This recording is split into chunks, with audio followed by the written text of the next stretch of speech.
sitting in the back is the cool row. So either way, welcome to everyone that is here. So let me start with a word of prayer. Dear Heavenly Father, we thank you for this day. We thank you, Father God, for this opportunity for all of us to be here. Father God, I pray for two things right now. One, for me. I pray that you would just give me the strength and the boldness to speak your truth and your truth alone. Anything that is not of you, Father God, I pray that those words would evaporate. But anything that is of you, Father God, I pray that those words would lead to conviction and change of lives. Father God, I pray for the other thing is for those who are here today. I pray that they would have a heart that would be receptive to whatever it is that's being spoken that is of you, and that their hearts would change dramatically and for the betterment of their own lives so that they would become in a deeper and deeper relationship with you.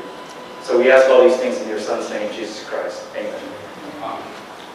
All right, guys, so we got a lot to cover. So we're going to be in Judges chapter 13. Judges chapter 13.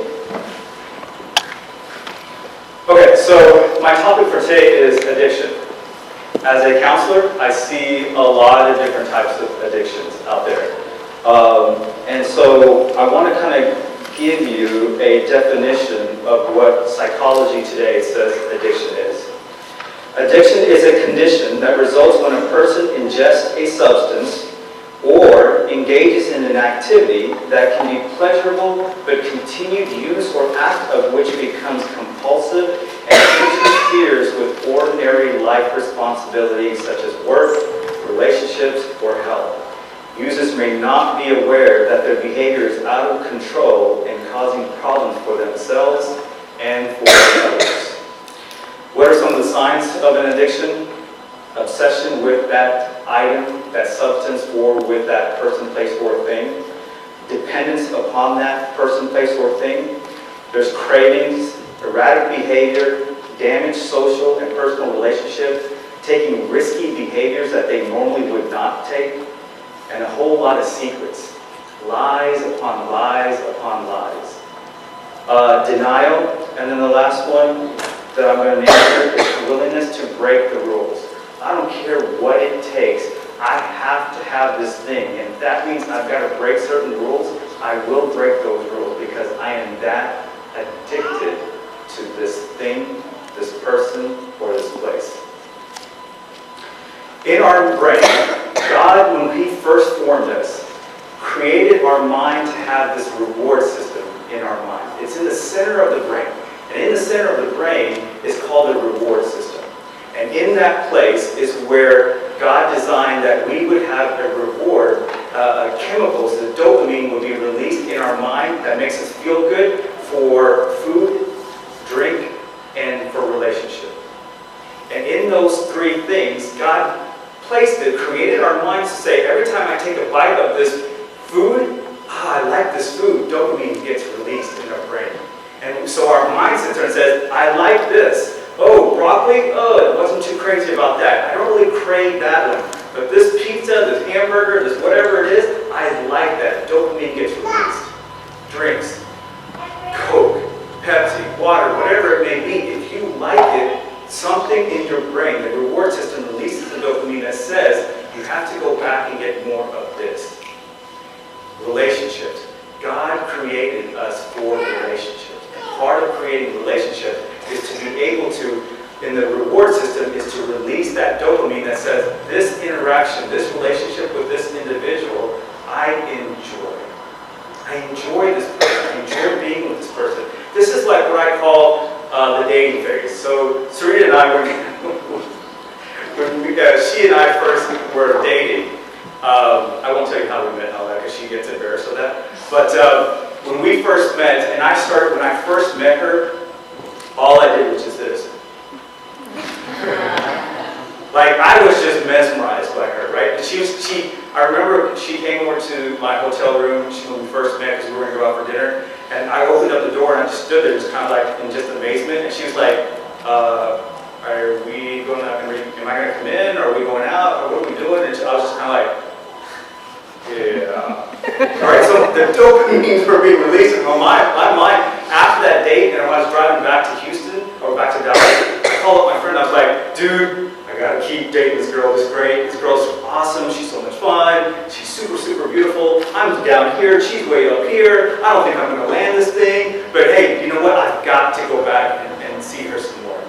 I was in that relationship, dopamine was being released, and I needed to go back and have that continue to see her again and again.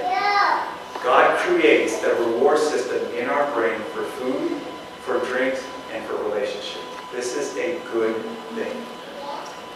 But when we become addicted to other things that are not what God wants us to do or to be a part of, dopamine gets released excessively.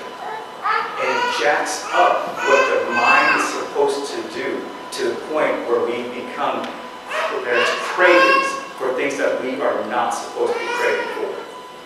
Here's an example, a video that I want y'all to see.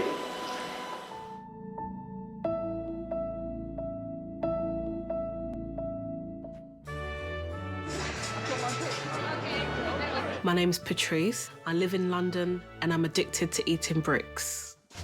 When I eat brick, it's like a drug to a drug addict. You feel good for a while until you need it again.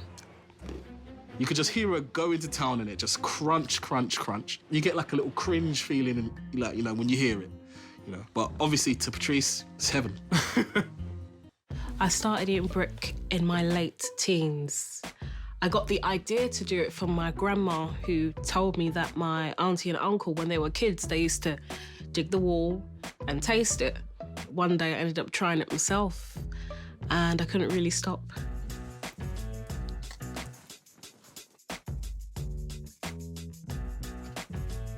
Throughout the day, this is about how much brick I would consume. I eat brick from my bedroom, my grandmother's bedroom, and the bathroom.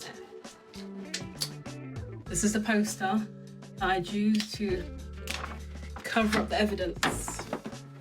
I use different tools, screwdrivers, scissors, whatever I can to get the brick out the wall so I can eat it.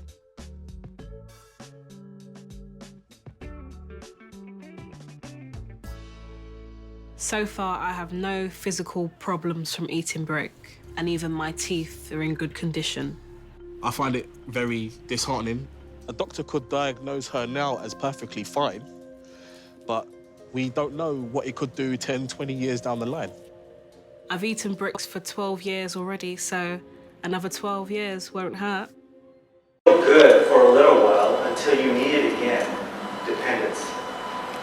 One day I tried it and I couldn't stop. Obsession. Half a glass of bricks per day that she ingests. Half a glass every day for the last 12 years she's been doing this. She hid the chipped wall in the bathroom behind a poster. Secrecy. So far, I haven't had any problems. Denial and risky behavior. Her husband is concerned, yet she won't stop. Negative impact on her relationship. Addiction. Now, if I could, I wish I could have shown you y'all's facial expression as you were watching this video. I'll give you a summary. Some people were like this. Some people like, and some people like. It was hilarious. I had a hard time not stopping myself from laughing because of y'all's facial expression. Because y'all's facial expression is the same ones that I had when I first saw this video. And here's the thing. That's the same facial expression that our God, our Father, is having when we are addicted to things other than His. He sits there on His throne. He's like, what? This? You would rather have this over me? And then sometimes he's sitting there going, oh, Sam, when are you going to learn that I'm much better than this? And sometimes he's sitting there going, whoa, that? And that's the same thing that he goes through. What you saw in that video is basically the same facial expressions that he goes through. The Bible calls addiction two things. They categorize it in this way. One is this. It's idolatry. Okay? It's idolatry. And 2 Corinthians chapter 3, verse 18, it says this. As I look into a mirror of my Lord Jesus Christ, and I see the reflection of Jesus Christ coming back into me, I become that reflection. So that glory of God, I cannot wait for that glory in Him. If that's true of Jesus, it's the exact same thing of an idol. Whatever idol you go chasing after, you will take on its characteristics, and you will have the destiny of that idol. Death. There is nothing living about any addiction, any idols that you go running to. It will never, ever, ever suffice. It will never, ever provide the nourishment that you need, the cravings that you have. It will never provide. It will always be an endless loop. Here's the thing. For men, guys, our addiction in life is power. Why do I say that? If you look at guys and you talk, if you go sit in with a group of guys and listen to what their conversations are all about, it tends to be about sports. Right? We love our sports. Football, basketball, it doesn't matter what sport it is, as long as there's some form of competition between a group of guys, we love it. We want to talk about that. Here's the thing. Guys will look up to the Michael Jordans, the Kobe Bryants, the whoever the recent players are that people want to really look up to. They will look up to that individual and they will want to mimic and copy that behavior. So much to the point they will go spend hundreds upon hundreds of dollars on their jerseys, on their shoes, just so that I can be more and more like that person. And parents will buy whatever it is because they think that this is what I need to do to make my kids happy. And all this is just feeding that addiction to be like that person. Here's the thing. In Genesis chapter 1 and 2 and leading up to 3, the reason why I say man is addicted to power is because when God created Adam, what did God give Adam the ability to do? To name the animals. He gave them authority. Adam had power. Other than, unlike anybody else, he had that power because God said to Adam, it is up to you to be able to name everything that you see. And whatever it is that you name, Adam, it will be power. Under control. And so Adam sits there and says, this is a cow, this is an elephant, this is a giraffe. And so it came. Women. Same thing. Women, what are y'all addicted to? Love. Women are addicted to love. And here's why I say that. A love turns into a desire to catch the eye of the other individual, to be in a relationship, right? Here's a perfect example. A perfect example of this is this. Kim Kardashian. Super, super popular. I have no idea why she's super popular. That whole family is an anomaly to me. It's really strange. I'd like to do some sort of research study on that family if I could. But that's for another day. Kim Kardashian's stepsister, Kylie Jenner, I think it is, she looked completely different when she was younger. In the last few years, she has gone under the knife and done facial reconstructions and nose jobs and all that kind of stuff to become more and more like Kim Kardashian. If you look at pictures of Kylie Jenner from years ago versus today, she looks like a duplicate of Kim Kardashian. Because she's seen that her sister has the ability to attract other men. And so as a little girl growing up and seeing this, and the popularity that her sister has, and the attraction that other men have towards her sister, she goes under the knife to become more and more like her. If you look at the pictures today, she looks so eerily similar to Kim Kardashian.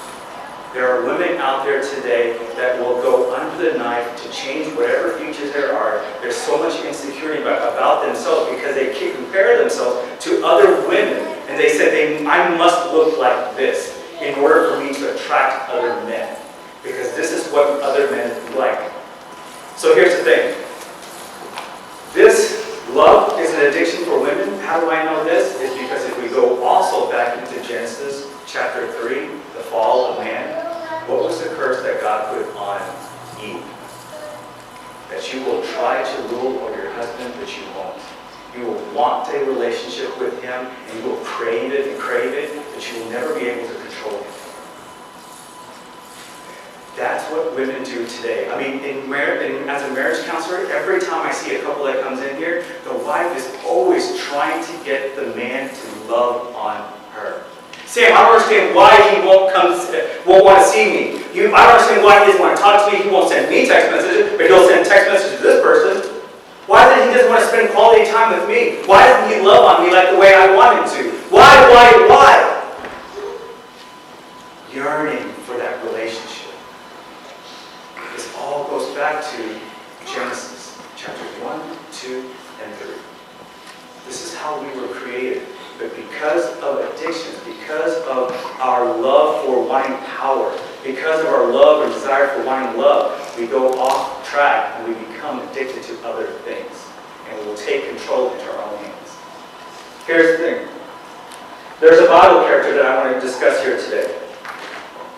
Oh, the second thing about the addiction that the Bible talks about is control.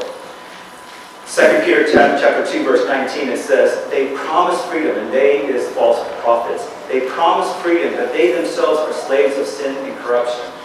For you are a slave to whatever controls you. You are a slave to whatever controls you. And here's the thing, with addiction, the reason why people go back to that addiction over and over is because of the guilt and shame that is inside you.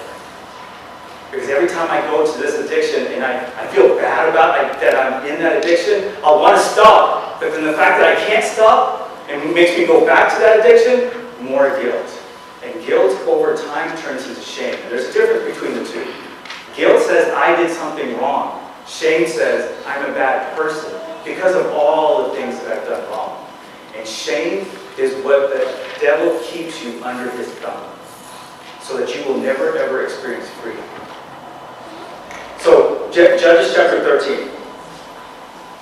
We're going to go into the story of Samson. That's the individual that I'm going to use to show you addiction and the power of it and what it can do to you. Okay? So here's the story of Samson. Chapter 13, I'll give you an overview. We're not going to be reading out of this. Chapter 16 is where we're going to spend most of our time.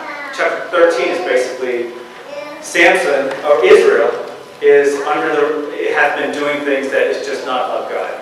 God's always pursuing Israel. Israel, come back to me. Israel, come back to me. But Israel, their eye is always on other things, on other idols. And so for God got so frustrated with Israel, he said, I'm going to give you over to your worst enemy, the Philistines.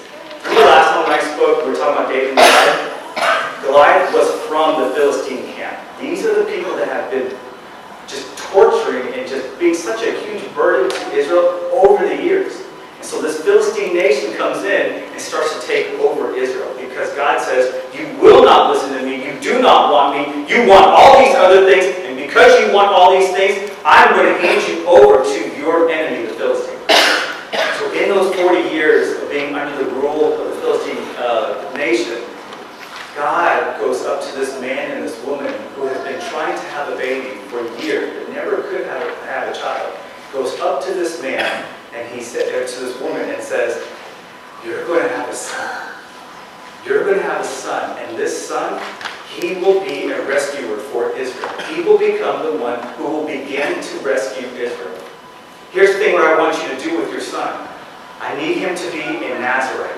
And a Nazarite is an individual. Back before Samson ever became this, you could volunteer to become a Nazarite. A Nazarite is basically an individual who sets himself apart from everybody else for the purposes of God.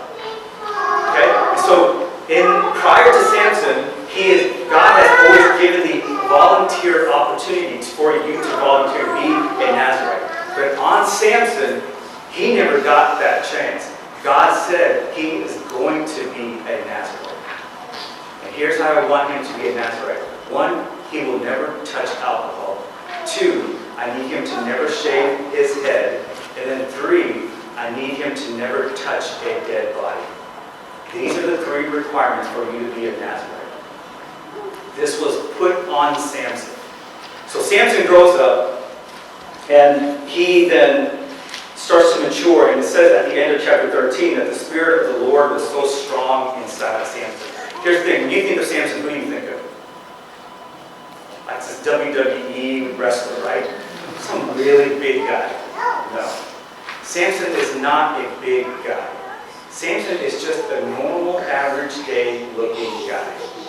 Because if it was some huge The Rock, kind of guy, some WWE kind of wrestler, then you would say he's that strong because he's so big. You would never ever say that he was strong because of God. Samson was just a normal, everyday individual who was given the gift of strength.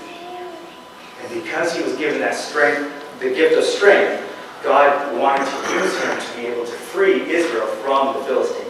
Okay? So we're going to go into chapter 14. Chapter 14, verse 1, it says this. One day, Samson was in Timnah. One of the Philistine women caught his eye. There begins Samson's addiction. Samson's addiction is the opposite sex, is women.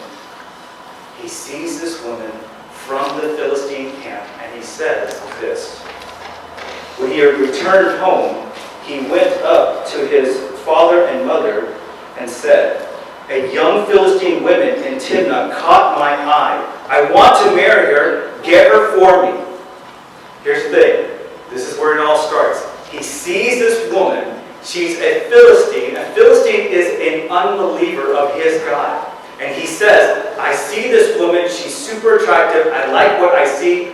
Get her for me. This is similar to something that happens in Genesis chapter 3. Genesis chapter 3, Eve falls for this. Genesis 3, verse 6. The woman was convinced. She saw that the tree was beautiful. Its fruit looked delicious. She wanted the wisdom it would give her, so she took it. She saw, she wanted, and she took it.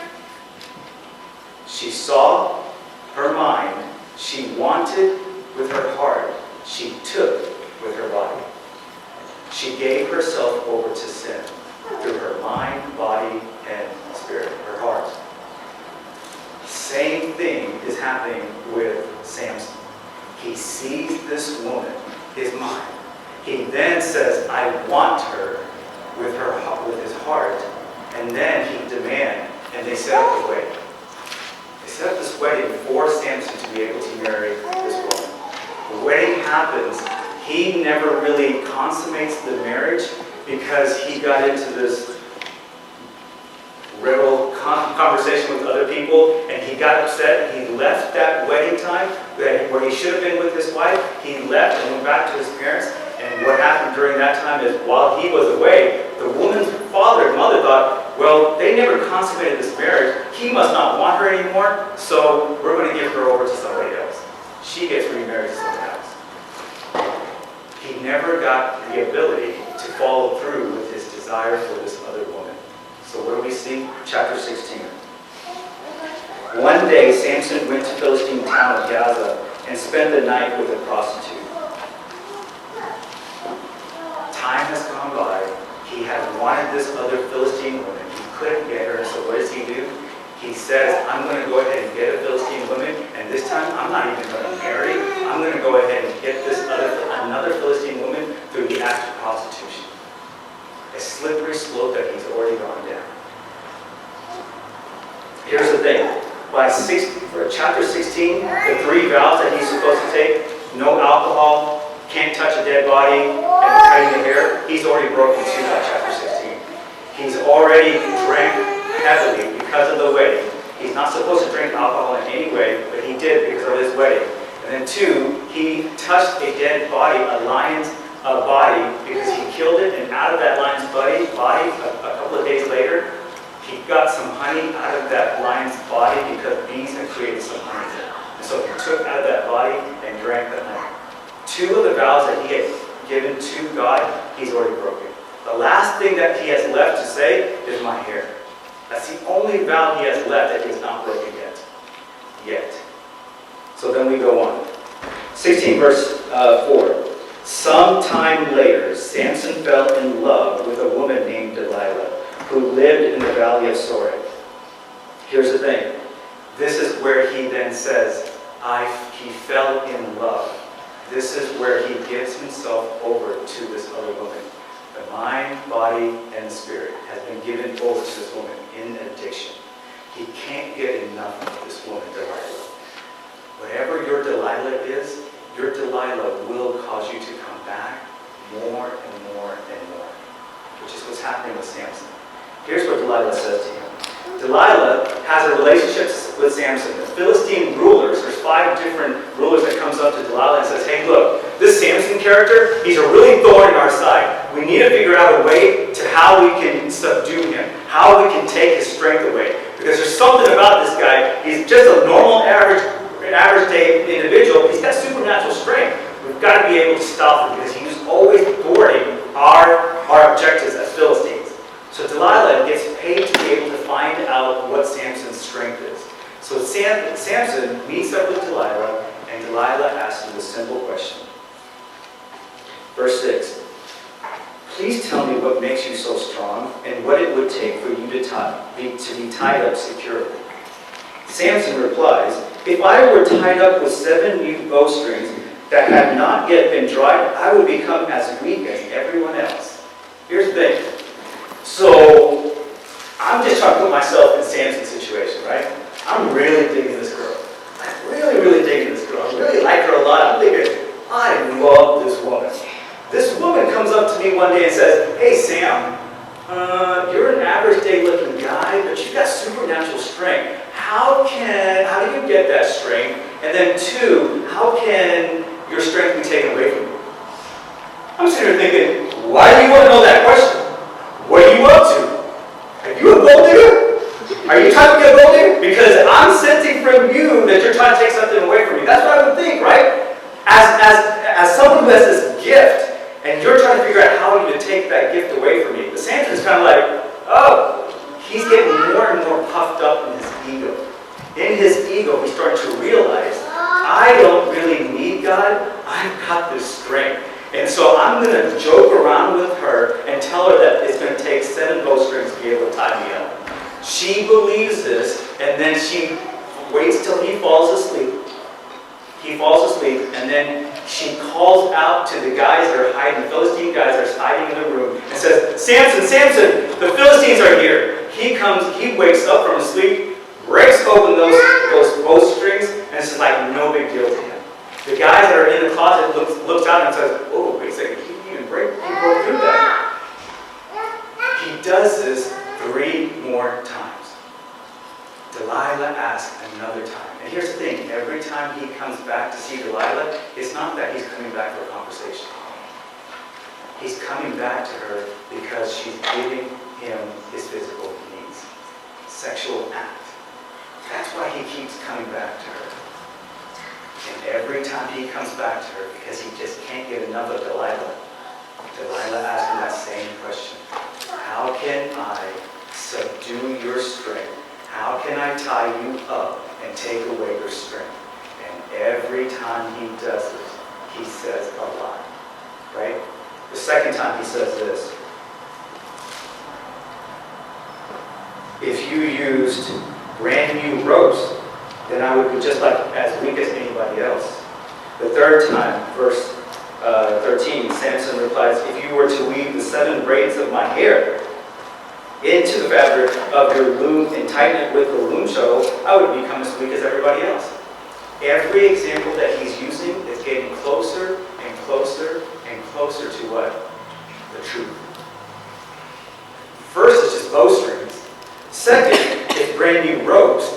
Third is, hey, you know what? You've been asking me a lot. If you just take 7 braids of my hair, just 7, and loop it in with these other fabric, then you'll tie me up.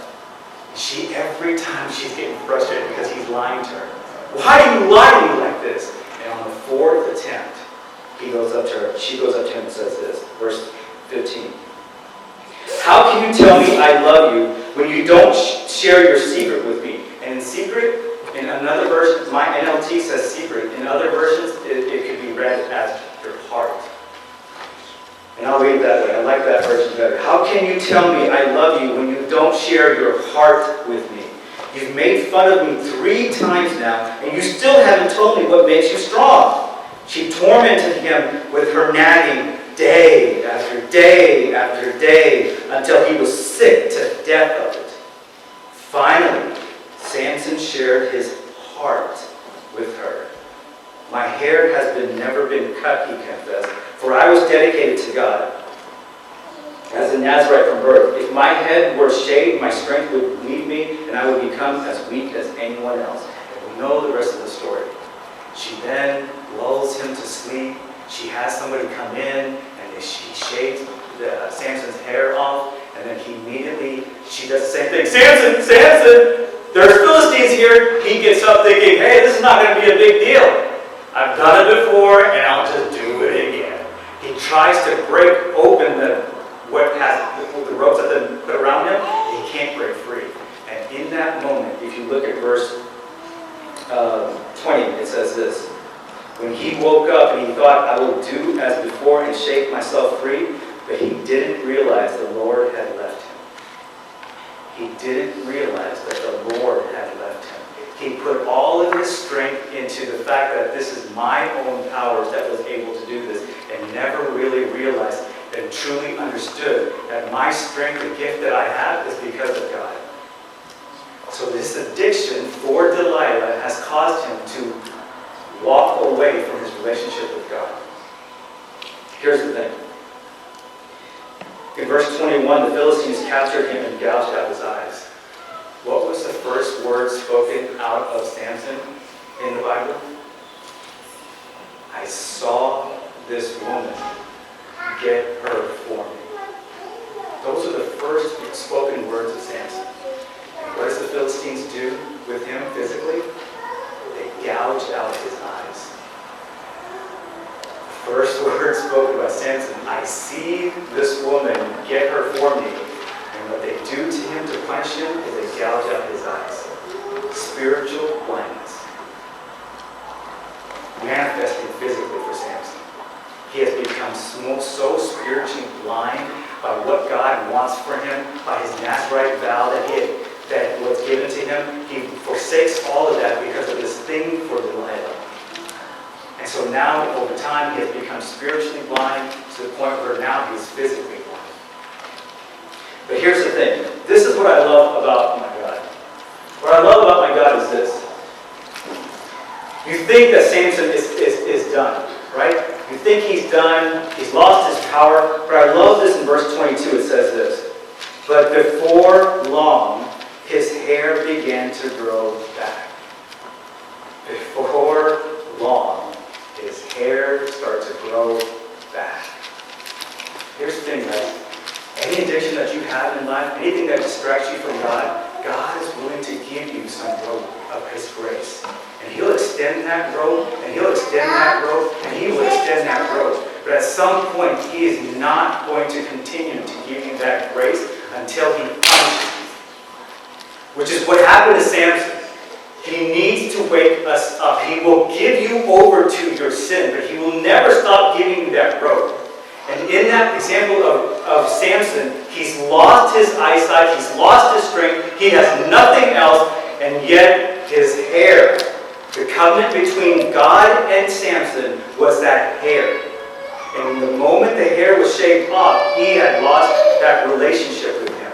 But God, through his love, God, through his mercy, God, through his grace, continues to allow his hair to grow because God says, I am not done with you. You and I, we're not done. You may not want me, but I desperately want you. I love you. I am not going to give up on you like you may have given up on me. I will allow that rope of grace to still extend to you, but you have to come back. And how does the story of Samson end? Samson is taken to the banquet hall of this really huge Colosseum where all the rich, popular authority figures of the Philistine nation is gathered, and they're mocking him. Look at him. He's blind. He had the strength. He doesn't even have his hair anymore. He is just like us. Dance for us. Sing for us. And so they're mocking him. And so Samson says one of his helpers says, "Take me near to the two columns." And he puts his hand on the two columns and he looks up to God and he says, with his eyes gouged out, and he says this, Lord, give me strength to be able to take out my enemies for you. And in that moment, the Spirit of the Lord came down upon Samson and gave him that ability.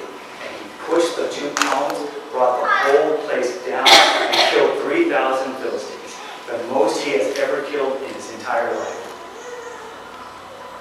The most. Samson's story is of this. A man was gifted by God, but never truly experienced the blessing of God. Each and every one of us has been gifted by God.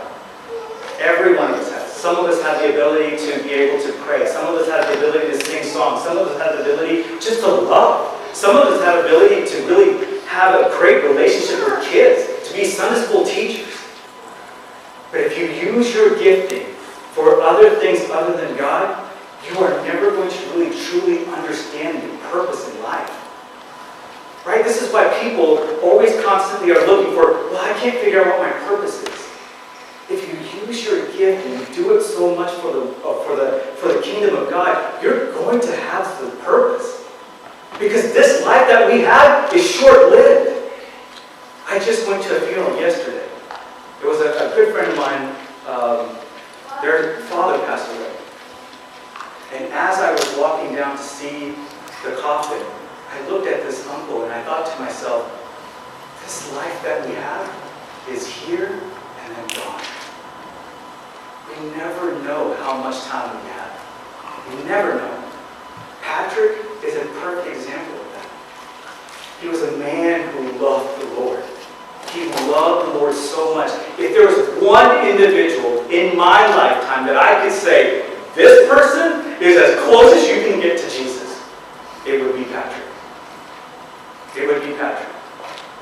And I told him the year before, the year of his death, I told him one day, I said, Patrick, God's going to do some amazing things with you. God is going to do some crazy things with you because you love Him. You love Him so much, and I know that He's going to do some amazing things in your life. And Patrick, with a smile, sat there and said, all for the glory of God. Months later, he gets killed in a car accident. You never know when your time is up. So, what do we do? How do we deal with our addictions then? 4 things. 1, admit that you're not Superman. Admit that you are not strong enough to beat this all by yourself. 1 Corinthians chapter 6, verse 18, it says, run from sexual sin. No other sin is so clearly affects the body as this one. For sexual immorality is a sin against your own body. What's the first word that I said? Run. Do not think that you can do this on your own. Run the other way. Run.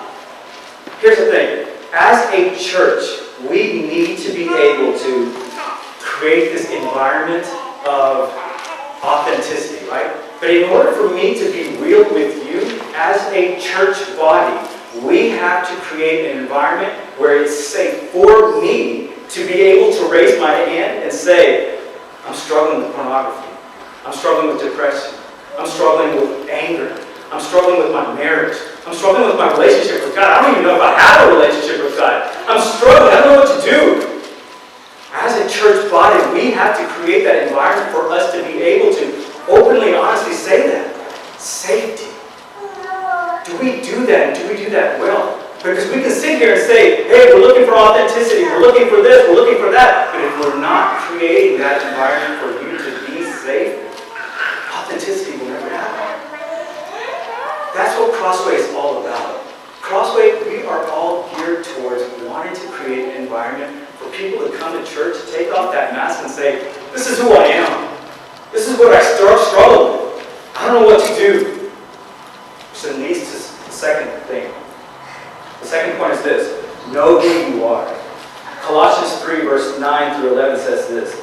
Don't lie to each other, For you have stripped off your old sinful nature, and all its wicked deeds.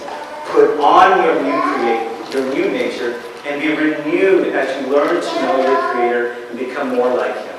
In this new life, it doesn't matter if you are a Jew or a Gentile, circumcised or uncircumcised, barbaric, uncivilized, slave or free. Christ is all that matters, and He lives in all of us. Put on your new nature. Put it on. Put the old away. If you are a believer in Jesus Christ, your sins are forgiven if you have confessed it. Those are old. Those are gone. Put on the new you. Live in that freedom. Live in that new identity. Here's an example of what I mean by that. When I was doing my master's in counseling, one of the requirements was that we had to do a practicum. And in that practicum, you had to go find a job and to do counseling. So one of the places that I went to was a homeless shelter. And in this homeless shelter I went to, I was interviewing, and I asked the person that I was interviewing, I said, hey, what's the hardest part of being a counselor here? And she said this. I still remember this to this day. You know, Sam, here's the thing. We cater to the homeless. And for those who are homeless, they're living on the streets. They don't have anything with them. So their property is a couple of shirts, a couple of items here and there, and that's it. And so when they come to the shelter, what we tend to see is this. They will come in dirty, smelly, and they smell bad. Because on the streets, they pee on themselves. On the streets, they sometimes have to use the restroom in their own clothes. Because they can't sometimes find a place. So when we bring in those individuals to the shelter, we will give them brand new clothes. We'll give them a shower. We'll give them a brand new towel. And then, here's what we see, Sam. They will go take the shower. And when they're done with their shower, and they look at the brand new clothes that they've been given, they look at that and they say, I don't deserve this. I don't deserve this. This is not something that I should get. So what do? They go to their old stinky clothes that they just got out of to take a shower, and they will take that and put it back on, and then they will take their new clothes and put it into a backpack in a plastic bag so it doesn't get dirty into their bag, because it's so precious. For the first time, they've gotten something nice and clean, but they won't put it on. They just tuck it into a plastic bag and they put it in their backpack, and then they leave the shelter. Because they don't think they deserve to be at the shelter, and they don't deserve to wear nice clothes. That, my friends, is Christians today. We have a hard time accepting the reality that we have brand new clothes. Clothes we've given to us by our Savior, our Lord, our Almighty. He says, Sam, here's what you are. Here's your identity. Because of my blood, because you have accepted me, this is who you are. Put this on. And then Sam looks at it and goes, but Lord, you don't understand. I've looked at pornography. I've struggled with it for so many years. I can't do that. I can't do that. And so I go reaching for my old stuff and continue to go to church with the nice clothes in my bag, going to church, singing the songs, reading my Bible, all the while still wearing the old stuff. Live with the new clothes that Jesus Christ has given to you as your identity.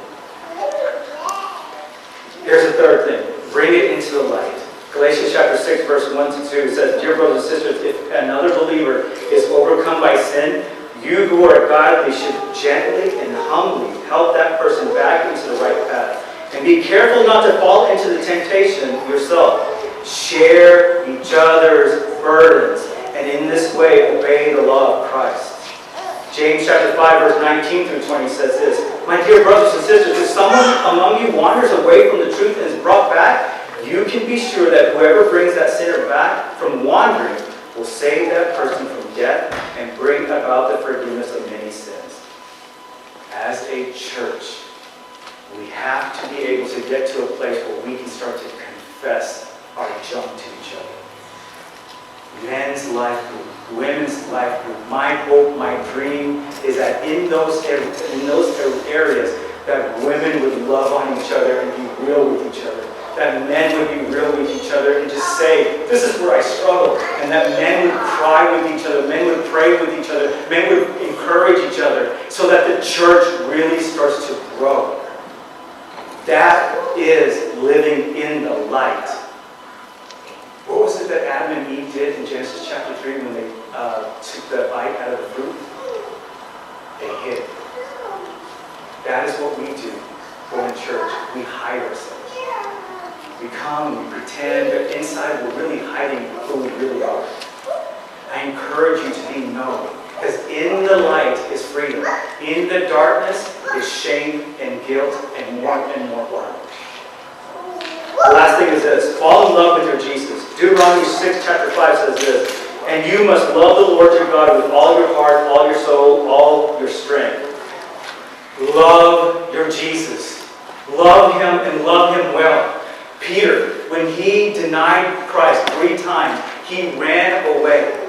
He ran away because of his guilt and shame that he had felt because he denied him. And he remembers Jesus saying, by the time this night is done, Peter, you will deny me 3 times. You will deny me 3 times. And Peter's response, no, Lord, surely not me. Maybe these guys, but not me, Lord. Remember, I'm the one who loves you. I love Peter because Peter reminds me of me. Peter is really so much like Sam. Because then Sam goes out there and he denies Jesus over and over and over. But what does Jesus do? John chapter 20. Peter's gone off to his old career being a fisherman because he's given up the opportunity. I don't think I can do this discipleship because my Jesus is dead and they've taken him away. And on top of that, I've denied my Jesus over and over and over. And Jesus comes back to him and he says, Peter, do you love me? Do you love me? Do you love me? He asked that question 3 times. Every time he asked that question, he's trying to tell Peter, love me. Stop focusing on your shame and your guilt and focus your attention on loving me.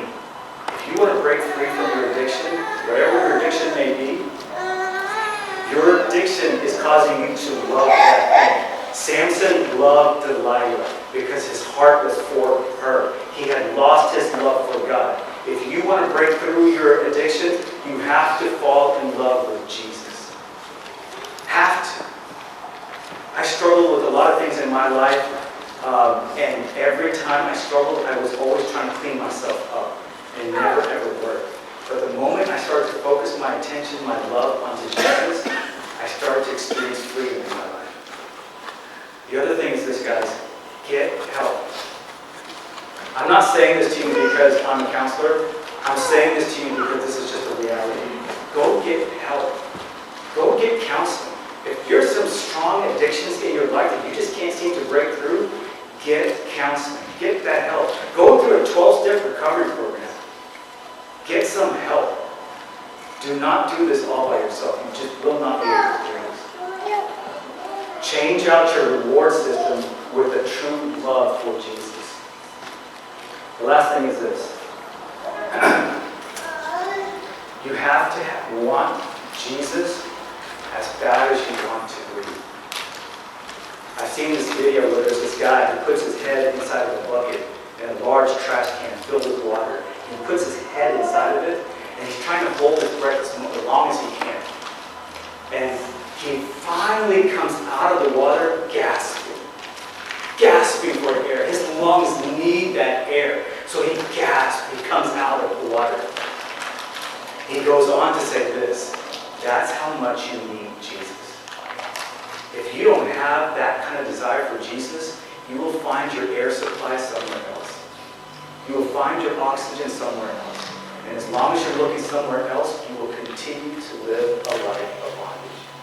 But if you want Jesus so much as if you're gasping for air, you will want to spend every waking moment that you can to learn more about who it is that you serve as your Lord and Savior. Let's pray. Dear Heavenly Father, we thank you for this day. We thank you for this opportunity, Father God, for us to be able to be here and worship in your name. Father God, I don't know the struggles that these individuals are going through, but I do know that a lot of us are struggling in our sins and our addictions.